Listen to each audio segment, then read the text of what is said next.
How many of you, if you were honest with me, do you know you have these choices and these areas in your life that you want to try to move towards? You know that you want to try to change. You know you want to face some of these struggles, but fear sometimes paralyzes you. Anybody in here? Yeah, man, I've learned in my journey that I have to skydive that thing. And here's what I mean. I know sometimes, as when I was growing up, I didn't trust anybody. I know things have happened to me. My dad abandoned me. I isolated. And I always said, if I find the perfect person that I can count on, if I find the perfect person that I can trust, then I will. But the truth is that person's not here.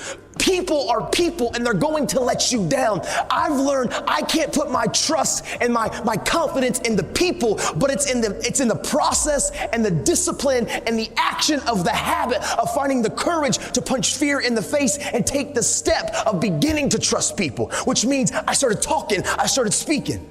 I learned to skydive that thing, and here's what I mean. There's a lot of fears and insecurities all of us have. We all have insecurities. Like it, love it, or leave it. We all have things inside of us that we try to keep secure because we have shame or guilt or embarrassment, or we care what others think. I've learned to skydive that thing. Last year, a bucket list that I've always wanted to do. I've always wanted to go skydiving. I'm an adrenaline junkie, but the problem is now, where I'm at in my life, I'm a husband and I'm a father. And I guess my wife doesn't approve of me jumping out of planes at 15,000 feet. So I thought something that I've always wanted to do, I was never going to get the opportunity to do. But I was in Oregon and I got done early and I saw a sign and it said Skydive Oregon. And so I was like, yep. I called my wife. If I can get my wife to say, yeah, we're all good. I called her and I'm like, hey, honey, I got done a little bit early. I've always wanted to. You know, it's something that I've desired to do. I think I'm going to go skydiving. Nah, I'm cool. I'm not going to. Yeah, maybe. Nah, I'm just kidding. I'm all right. I don't need to do that. It's not probably smart. And she says, I don't think she meant it at all, but she says, because I don't think she wanted to control me. She says, oh, no, honey, go for it. Do whatever you want to do. But yeah, if you don't want to do it, no big deal. That's cool too. Click. Dude, I know she didn't mean it. But my eyes got so big, she said yes. So 20 minutes later, I call her. I'm packed up, I got an instructor around me, I'm at Skydive Oregon, and I call her, her eyes get so big, I hung up. She ain't saying no. I'm all in. But as I start going through the process of skydiving, as the instructor shows up, and as he starts walking me through this process, my anxiety started getting higher. Like he started coming to me and saying, listen, here's your pack, here's your chute, here's how you're gonna fall. He put me on this counter. He said, this is my ninth jump today. I said, what, bro? 9 times? Do you pack your chute? He said, every time. I said, so you packed your chute 9 times today? Are we gonna test the odds? Are we good? We're cool on one more? Did you get tired? Did you miss a fold? He said, nah, bro, it's cool. He showed me how he did it. Dude, my anxiety, it's getting higher. This little ratchety plane lands. Ratchety. He said, all right, bro, let's get in. Whoa! He's from Oregon, so he's already kind of weird and a hippie.